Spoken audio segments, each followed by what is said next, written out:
Dan disitulah karena saya udah mau terjun di situ dan mendapatkan uang, akhirnya saya bergelut lah di dunia permalaman itu, yaitu di striptease.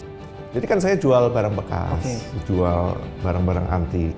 Pembelinya ternyata seorang dukun, tapi duitnya gampang gitu loh. Ternyata duitnya pun itu hasil dari perdukunan. Wow. Nah, saya mikir, bisa juga ya seperti itu ya. Nah, dari situlah saya baru dengar ada istilah narik duit. Rasa penasaran saya yang besar, keingintahuan saya yang besar itu membawa saya masuk lebih dalam lagi di dalam dunia itu. Pernahkah kita tergoda untuk memilih cara yang instan dalam menyelesaikan masalah kita? Kita berpikir cara tersebut membuat kita lebih mudah dan lebih cepat menyelesaikan masalah itu. Tetapi pada kenyataannya justru menambah kesulitan dan beban di dalam hidup kita. Seperti apa yang dialami oleh sahabat kita yang satu ini. Kesulitan di dalam hidupnya membuat dia memilih untuk terjun ke dalam dunia malam sebagai penari striptease. Kebahagiaan dia rasakan dari harta yang dia dapatkan. Namun apakah kebahagiaan tersebut membawa damai dalam hidupnya? Mari kita saksikan kisah yang berikut ini. Dan disitulah karena saya udah mau terjun di situ dan mendapatkan uang, akhirnya saya bergelut lah di dunia permalaman itu, yaitu di striptease. Kita menari dari panggung ke panggung, bahkan bukan di situ aja, bahkan dari room ke room. Dan semeninggalnya ibu saya tidak merasakan keluarga yang utuh. Karena pas waktu di umur 11 tahun, saya udah keluar dari rumah. Dan kenapa saya keluar dari rumah? Bapak saya itu orangnya kasar. Terus bahkan ibu saya 2 minggu sebelum meninggal itu dihajar sama bapak saya sampai masuk rumah sakit. Dan bahkan dulu bapak saya juga judi juga. Dia kalau mukul bukan mukul biasa ya, tapi memang benar-benar pakai alat sampai luka, badan itu luka. Itu yang membuat saya kayaknya nggak bisa seperti ini terus. Ibu nggak ada, kakak saya yang pertama juga sudah kabur. Ini saya sama kakak saya yang kedua. Dan akhirnya kita berdua kabur naik kereta api. Pertama kali saya di Jakarta itu tahun 2000. Akhirnya saya menemukan beberapa teman. Dengan beriringnya waktu, saya ada di pergaulan bebas. Saya ada di tengah-tengah orang-orang yang memakai narkoba, cewek-cewek malam. Dan akhirnya saya mencobai diri lagi dengan oke, saya mau terjun di dunia malam. Yaitu ada salah satu agensi penari. Dia menawarkan, Yusi mau nggak kamu menjadi penari? Penari apa sih ya? Aku bilang, pokoknya penari kamu, yang penting mau dulu. Dapatnya besar loh duitnya. Terus oke lah saya coba untuk menerima tawaran dari agen itu, dan saya baru tahu ternyata itu dance-nya bukan dance biasa, yaitu bisa dikatakan striptease ya, penari striptease. Dan disitulah sudah mau terjun di situ dan mendapatkan uang, akhirnya saya bergelut lah di dunia permalaman itu, yaitu di striptease. Dari kita menari dari panggung ke panggung, bahkan bukan di situ aja, bahkan dari room ke room. Ya, kehidupan itu berlanjut sampai bisa dikatakan kurang lebih 11 tahun ya. 11 tahun itu saya bergelut di dunia itu, di dunia narkoba, di dunia malam. Itu menjadi satu.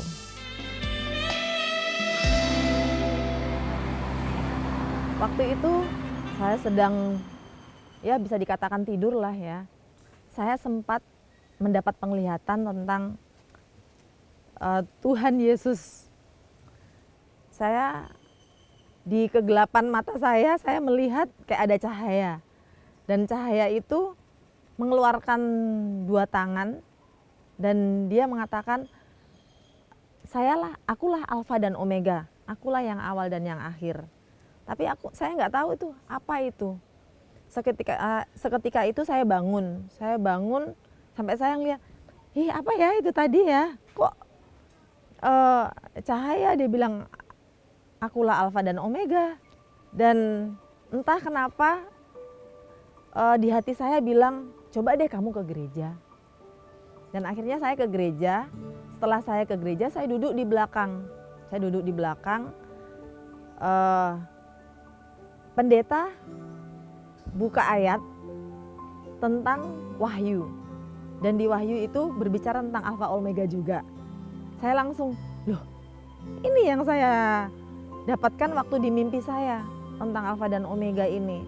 Dan akhirnya setelah itu saya pertama kali merasakan kedamaian ya, yang tidak pernah saya dapatkan sebelumnya. Akhirnya saya mencari, apa sih kekristenan itu? Apa sih Tuhan Yesus itu? Dan itu saya alami sampai saya di usia yang ke-29 tahun. Di mana yang akhirnya, oke Tuhan, saya harus lepaskan ini semuanya. Dan akhirnya saya memutuskan untuk, oke Tuhan, saya lepaskan semuanya. Saya mau ikut Tuhan. Di tahun 2016 saya mau dibaptis dan akhirnya saya memutuskan untuk sekolah Alkitab. Ketika saya melepaskan kehidupan yang lama menuju kehidupan yang baru saya, Yesus adalah keselamatan saya sih. Saya diselamatkan dari sesuatu yang tidak baik, sesuatu yang gelap, dan Dia mengarahkan saya ke sesuatu yang terang. Tuhan Yesus itu membuat saya menjadi pribadi yang lebih baik, menjadikan saya pribadi yang mengasihi, dan bahkan satu, yaitu saya mau mengampuni keluarga saya. Saya melihat Tuhan sudah mengampuni saya terlebih dahulu. Jadi saya juga harus mengampuni mereka. Saya pulang ke rumah, saya bilang, Pak, maafin saya kalau dulu saya mungkin pernah menyakiti Bapak, membuat Bapak menjadi orang tua merasa yang tidak baik. Saya mau mengampuni Bapak. Dan di situ ada pemulihan ya. Ketika saat itu Bapak saya menangis.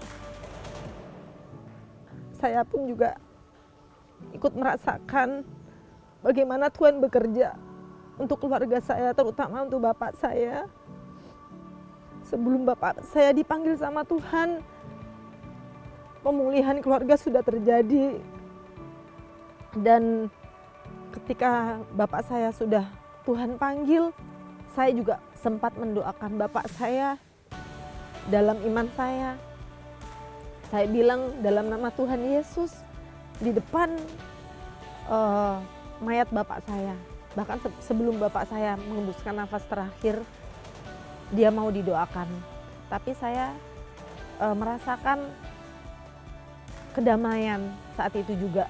Sekalipun pas Bapak saya mengembuskan nafas terakhir, saya merasa saya sudah berjuang sampai saat ini untuk Bapak saya, untuk keluarga saya. Karena saya percaya pemulihan sudah terjadi dalam hidup saya. Tuhan tidak pernah meninggalkan kita, bahkan di tengah permasalahan yang kita alami. Ia mengerti setiap detail kehidupan kita dan Ia berdaulat atas hidup kita. Jika hari ini sahabat mengalami masalah yang berat seperti apa yang kita saksikan tadi, atau bahkan lebih berat dari itu, kamu bisa menghubungi nomor yang ada di bawah ini. Ini adalah nomor layanan doa dan konseling Cahaya Bagi Negeri. Kami siap untuk mendengarkan cerita kamu dan mendukung kamu di dalam doa. Kami percaya di dalam doa ada kekuatan bagi kita menghadapi segala permasalahan di dalam hidup. Kami tunggu ya. Setelah ini kita akan ngobrol dengan sahabat saya yang pernah mengalami masa-masa sulit dalam hidupnya. Kesulitan keuangan dan kebutuhan yang mendesak membuat dia memilih jalan yang salah. Demi mendapatkan uang secara instan, dia bersekutu dengan dukun. Penasaran dengan ceritanya? Ayo kita ngobrol dengan dia. Oke sahabat, solusi hari ini saya kedatangan tamu yang kisahnya juga tidak kalah seru dan tidak kalah memberkati juga pastinya. So please welcome Bapak Revano Santosa. Halo Bapak Revano. Waduh, saya dipertemukan lagi dengan seseorang yang saya sangat kenal hari ini. Puji Tuhan. Kisah yang Bapak mau sampaikan hari ini itu berawal dari satu kesulitan yang Bapak lewati waktu itu. Sebenarnya kesulitan apa yang waktu itu Bapak lewati? Yang pasti kalau kita udah berkeluarga, kita pasti punya tanggung jawab terhadap keluarga. Nah, salah satu tanggung jawab terbesar kita itu adalah bagaimana kita bisa memenuhi kebutuhan hidup di dalam keluarga. Yeah. Nah, itu kalau kita udah berbicara tentang itu, kita tarik lagi ke belakang pasti bicara tentang keuangan. Nah, di hari itu semua usaha yang saya lakukan, yang tadinya berjalan dengan baik, di satu waktu tiba-tiba hancur berantakan. Hancur berantakan karena apa yang saya investasikan tiba-tiba dibawa lari orang, gitu, ditipu orang. Dan tentunya juga ada beberapa hal juga yang kebodohan saya sendiri, berinvestasi, tidak memikirkan resiko-resiko, tergiur dengan keuntungan yang besar, iming-iming yang besar dalam jangka pendek, sehingga saya menarik investasi dari orang-orang lain juga untuk ikut masuk. Akhirnya di satu waktu saya kena tipu dan ya udah habis semua. Bahkan kalau orang dunia bilang kolor pun ngutang. Nah, hari itu seperti itu tuh. Okay. Kolor pun ngutang. Gitu. Masih nyicil ya? Masih nyicil. Gitu hari Okay. itu. Seberapa parah kerusakan yang diberikan oleh kerugian, terus terkena menjadi korban penipuan itu terhadap keluarga Bapak waktu itu?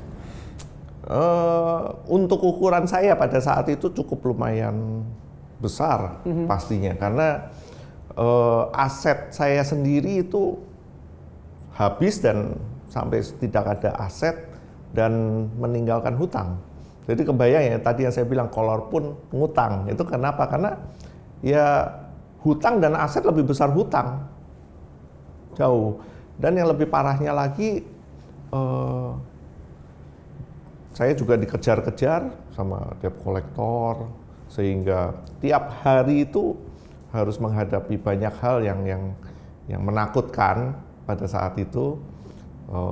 Ada kalanya saya sampai nggak bisa keluar rumah, istri yang harus keluar rumah untuk menghadapi itu semua, dan ya itu cukup satu pengalaman yang cukup lumayan pahit ya di dalam keluarga. Dan itu juga berdampak kepada istri tentunya ya, yang harus Pastinya. keluar menghadapi orang-orang yang datang itu. Pastinya. Lalu apa yang istri lakukan hari itu dan Bapak lakukan hari itu? Ya, ada luka pastinya dalam diri saya, dalam diri istri saya ada luka. Dan hari itu kita meninggalkan Tuhan, pastinya meninggalkan Tuhan. Kita jauh dari Tuhan, dan saya tidak mau berdoa lagi pada saat itu. Setelah itu Bapak memilih untuk menyelesaikan masalah hutang tersebut, masalah keuangan tersebut, masalah keluarga dengan cara Bapak sendiri yang adalah terjun ke dunia okultisme. Sebenarnya tidak langsung. Oke. Jadi sebenarnya ketika saya menghadapi permasalahan itu semua, saya tahu bahwa ada banyak yang harus saya bayar. Oke. Pada saat itu tiba-tiba ada satu penawaran pekerjaan yang saya pikir wah ini cukup lumayan nih gitu. Pekerjaan apa? Hari itu pekerjaan untuk menjual barang-barang bekas, besi bekas, barang-barang antik, gitu-gitulah. Okay. Dan saya lihat kok ini nggak begitu susah gitu, nggak begitu susah, uangnya enak, hasilnya besar. Jadi ya udah deh, saya coba jalani itu gitu. Tentunya ada modal yang harus keluar. Nah, modal yang harus keluar saya utang lagi dari itu untuk bisa mempunyai modal untuk bisa jualan itu, gitu loh. Nah, ketika jualan itulah ini pintu masuk ke dalam dunia okultisme itu. Gimana dari jualan bisa masuk ke okultisme? Oke. Jadi kan saya jual barang bekas, Oke. jual barang-barang antik gitu. Nah, si pembelinya kan saya awalnya nggak ngerti siapa. Tapi waktu saya udah jual, udah transaksi. Nah, ini awal mulanya saya ke Jawa Timur, pembelinya ternyata seorang dukun. Saya waktu masuk rumahnya, waduh, rumahnya itu dindingnya kanan kiri itu udah gambar apa, Nyi Roro Kidul apa gitu, gambar yang mistis-mistis lah ya. mistis semua. Belum masuk rumahnya udah bau dupa. Wah, pokoknya udah serem gitu kan. Nah, itu pertama kalinya. Tapi duitnya gampang gitu loh. Jadi apakah yang dia beli itu memang benda antik yang keramat sehingga dia tertarik untuk membelinya?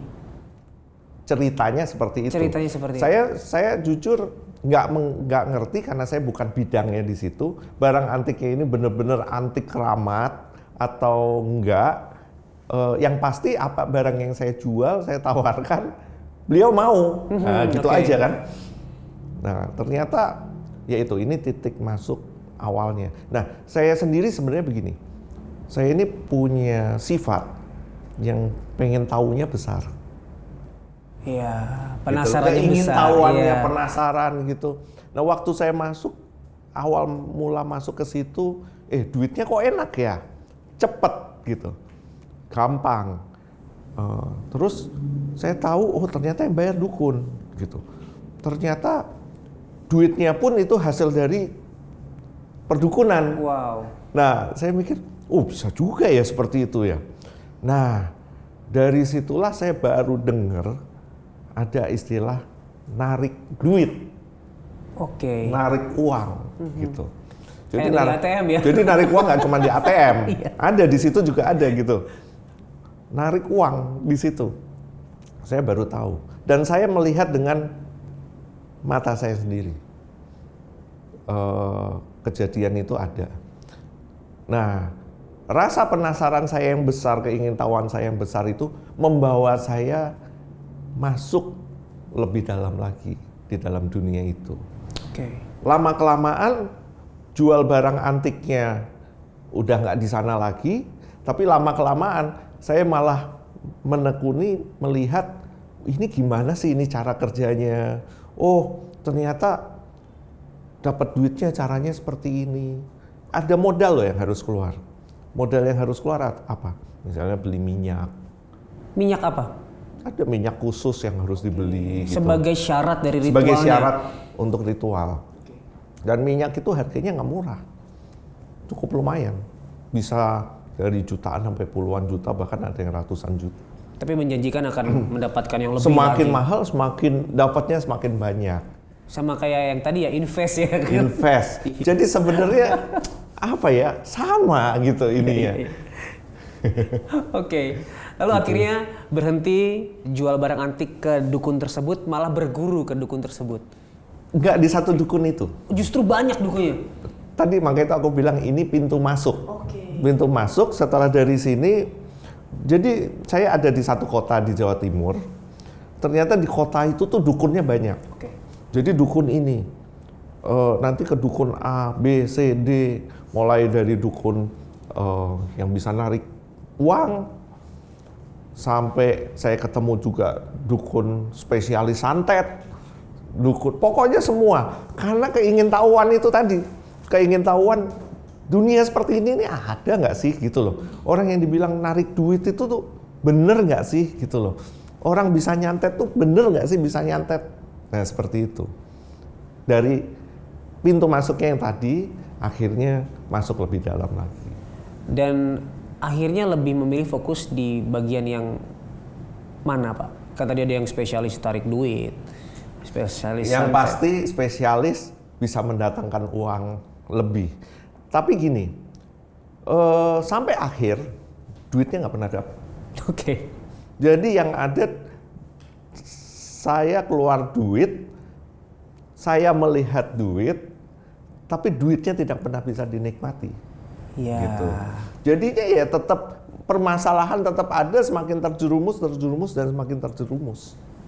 Jadi cara instan yang dipikir bisa menyelesaikan masalah tersebut justru membuat makin terjerumus. Itu cuma tipuan aja sih sebenarnya. Kan iblis memang kerjaannya menipu. Betul. Ya, menipu, menyesatkan. Lalu bagaimana akhirnya Bapak menyadari bahwa okultisme, hal yang Bapak lakukan itu tidak memenuhi kebutuhan yang Bapak punya di dalam hidup? Ya, yang pasti kan utang tetap dikejar-kejar ya. Dan istri yang nanggung itu semua. Oke.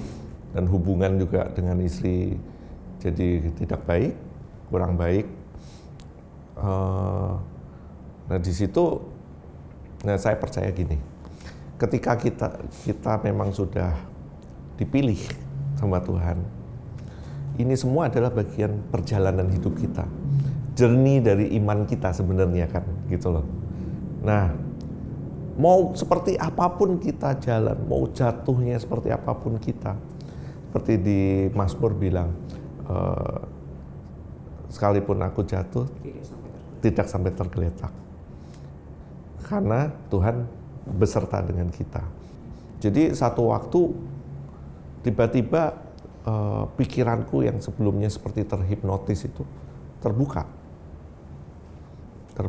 dan akhirnya ya kembali ke situ, kembali ke Tuhan.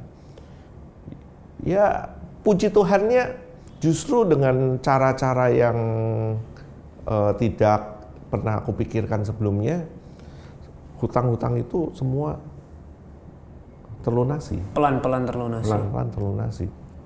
Istri yang nggak pernah punya pengalaman jadi marketing properti, karena terdesak jadi marketing properti, tiba-tiba bisa jual hotel, bisa jual apa, komisinya bisa untuk bayarin, akhirnya ya banyak teman-teman juga yang membantu, akhirnya puji Tuhan hari ini semuanya beres gitu, dan ya itu luar biasanya Tuhan. Oke, amin, amin.